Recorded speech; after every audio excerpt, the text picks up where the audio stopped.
ভাই মনে করেন এটা মেশিনের ডেলিভারি পাম্প এতে পানি ঢুকে এতে বেরিয়ে যায়।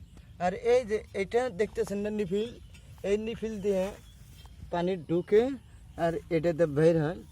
আর মনে করেন এই যে ফিতা দেখতেছেন, এটা মানে টায়ারের ফিতা, এই ফিতা তিনটা না থাকলে এই পাম্প ঘুরবে না। আর মেশিনের সাথেও লাগানো আছে, পাম্পের পুলিশ সাথেও লাগানো আছে। দেখুন কি কি কাদাই লাগাইছে। আরে এই যে ক্যারেনের বড় নাট, মনে করেন এটা ক্যারেন, এই ক্যারেনের সাথে এই চাক্কাটা লাগানো। আবার ওই যে মনে করেন ওই যে ভিতরে হাউজিং দেখছেন না, ওই হাউজিং ছাড়া চলবে না। আবার এই যে এটার ভিতরে আবার ইয়ে আছে ওয়াল সেল, মনে করেন এই যে এটা হলো ব্যাক কাভার, এটা মনে করেন ব্যাক কাভার, এটা হলো সাইড কাভার।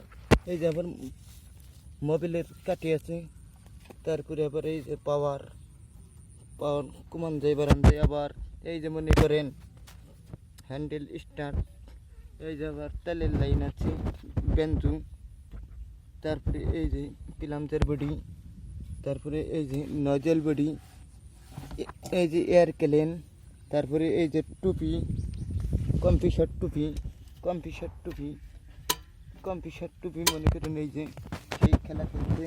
আবার এই যে সাইলেন্সার আছে, ধুমা বেরোয়, সব কিছু আছে। আবার এটার ভিতরে মোবিল আছে। আবার এই যে মনে করেন পানির ট্যাঙ্কি, তারপরে এই যে মনে করেন এই আয়নারটা দেওয়ার কী কারণ বুঝছেন ভাই? এই আয়নারটা দিলে যাতে মানুষ মেশিন কাম দেখে যে কোনো জায়গায় নিতে পারে, এর কারণে এই আয়নার দেওয়া। আর এই যে মনে করেন নাক দেখতেছেন, এমনি হলো মেশিনের হাওয়া বের হয়। হাওয়া যদি না বের হয়, মনে করেন একটা মানুষেরই মনে করেন নাক ধরে মুখ ধরে তো মরে যাবো। আর তুমি সামান্য একটা লোহার মেশিন,